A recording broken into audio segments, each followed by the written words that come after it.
I'm Jason Fierstein, the counselor for men and couples. And today we're talking about anger management tips that you can use that are super easy, that won't hopefully destroy your marriage or relationship. I know anger, is a big problem in our culture. We deal with road rage, we deal with domestic violence, we deal with a lot of problems that result because of anger. And I don't think we really know how to deal with anger quite successfully, especially with guys. A lot of my practice is dedicated towards helping men who are struggling with anger, and across the board, I think men are either too scared to deal with their anger, or on the flip end of the spectrum, they feel overwhelmed by their anger and they yell and they rage out and they lose it.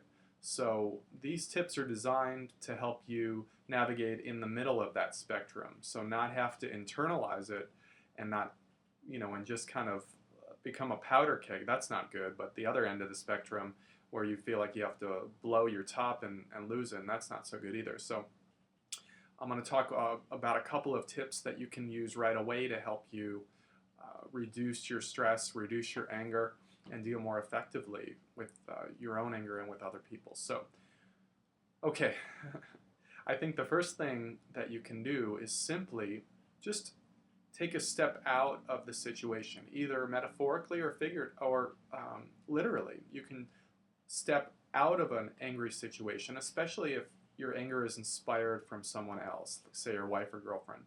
You may have to extract yourself from the situation for a couple of minutes, but make sure to come back to the situation and deal with the person or the situation. Because I know guys tend to avoid confrontation or anger sometimes and then not go back and finish it. So I would encourage you to go back and finish it. When you take that break, try anchoring your own self in your breath. So breathing through your nostrils and exhaling through your mouth.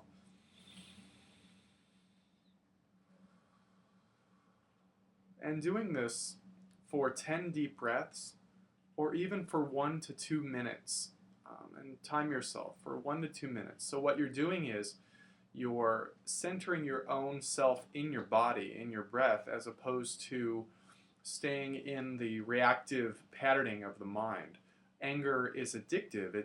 It's powerful. So when we allow our minds to feed on anger, it just becomes a vicious cycle. We get more and more angry, and we become more and more reactive and less conscious about what's actually happening.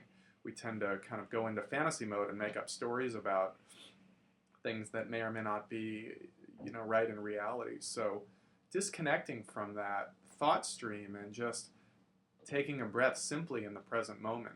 The other thing too, this is more advanced tip, but to experience the feeling of anger in your heart or in your stomach. Be aware of the physical sensations that come up if you can just attend to your body. So instead of doing anger in your head, feel what it feels like in your body for anger to come up. Usually anger just wants to work itself through very organically, like clouds in the sky. Except when we do this thing in our head, when we feed on that angry response cognitively, then we are pushing down our anger inside of ourselves. All that it wants to do is have, its own way of being, just to let it kind of come out and come up, and then it'll go away. But keeping it going with our heads is often not so good.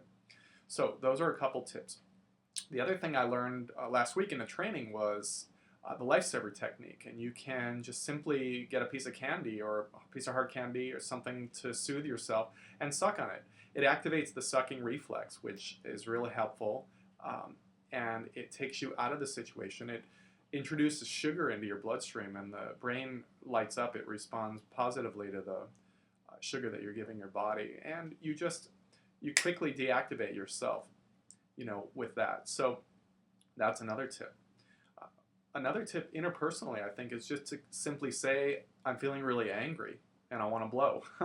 A lot of people are afraid to say that, especially men who are afraid to say that they're angry, because then a lot of guys tell me, well, then I've got to see myself as someone who's angry. I'm not an angry person, I think a lot of people say to me. And I don't think that people are necessarily angry people. I think that we as human beings get angry.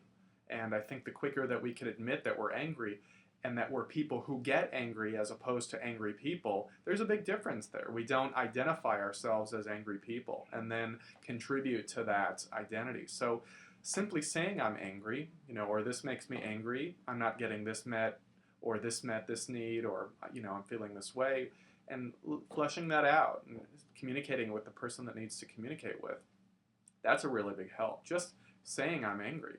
So not pushing it down or not exploding out of rage because it's been building up over and over again. You've been taking it. Now you're actually communicating directly, and so I think that's really helpful just interpersonally. So these are a couple of tips. Check out my blog.